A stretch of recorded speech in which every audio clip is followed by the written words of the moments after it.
What's up everybody, Coach Trevor here. So today in this video we're going to talk about the barbell front squat. And then also we're going to also dig into great detail about the front rack and if they cannot maintain the front rack and what we need to do to get them there.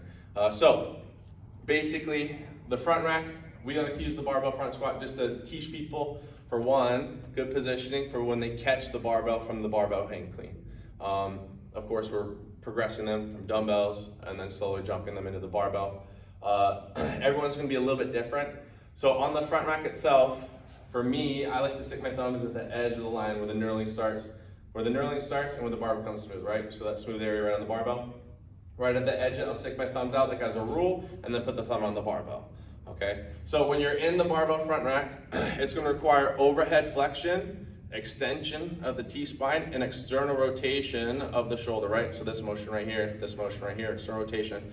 So all combined, this is what the front rack is going to look like. So thumb goes on the barbell.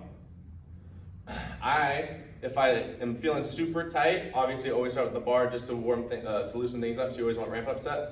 Good. You're just gonna pinch your index finger right here and thumb together. And then all my other fingers are nice and loose. Now I'm gonna punch one elbow through so the bar is resting on my shoulder, pushing into my neck a little bit. And then the other side as well. Punching the elbow through, elbows up and then in. All right, from here, you're gonna pick the bar up. Okay, you're gonna step back. Same thing from here. Focus on keeping those elbows up the whole time. You're gonna take a breath. Draw on your belly button, rib cage down, have those hips go back, push those knees out, focus on feeling the bar in the midfoot, and then drive up, stand tall, squeeze the glutes, right? We want the bar to go straight up and down, just like I talked about in the barbell back squat video. So from here, draw on that belly button, rib cage down, hips back, boom, knees out, stand tall and squeezing the glutes. If people are lacking mobility, or if wrist mobility, if their wrists start to hurt, you can have them hit a zombie squat, so the bar is resting on the shoulders, teaching them to keep their torso more upright. They can even do a crossover grip here. So they're drawing on the belly button, rib cage down, boom, stand tall, and then squeezing the glutes. Obviously, the weight's in the midfoot the whole time.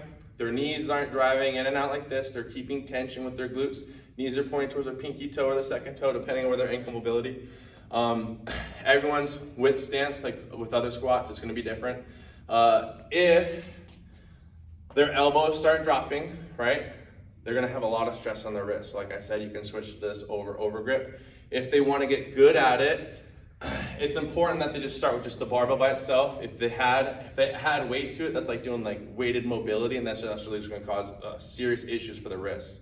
So, like I said before, the front rack position itself is overhead flexion, external rotation, and extension of the T-spine. So to get good at it, you can help them with mobility with their overhead flexion, help them with mobility with their T-spine, right? And then external rotation as well. So just getting to a better position with that, and also just getting stronger there too. One of the best ways to do it actually is just after they're done with their whole workout, right, for their barbell front squats, have them get underneath the barbell, just like this.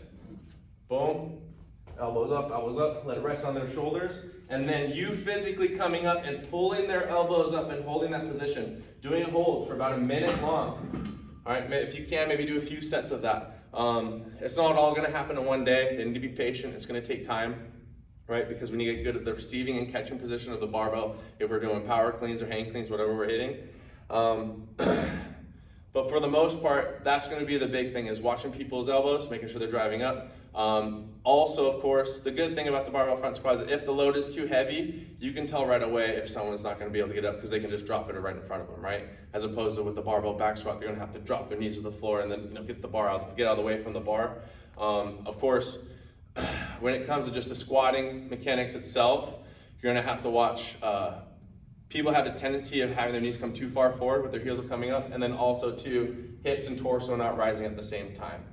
So they're making sure that the torso's upright like this. These hips tend to come up first. So that's this happening, drawing that belly button, and they have to keep their elbows up more upright on this as they're hitting it, okay? So that's the barbell front squat. I think I hit majority of the issues with it. If you have questions, just let me know, and then we can address that too.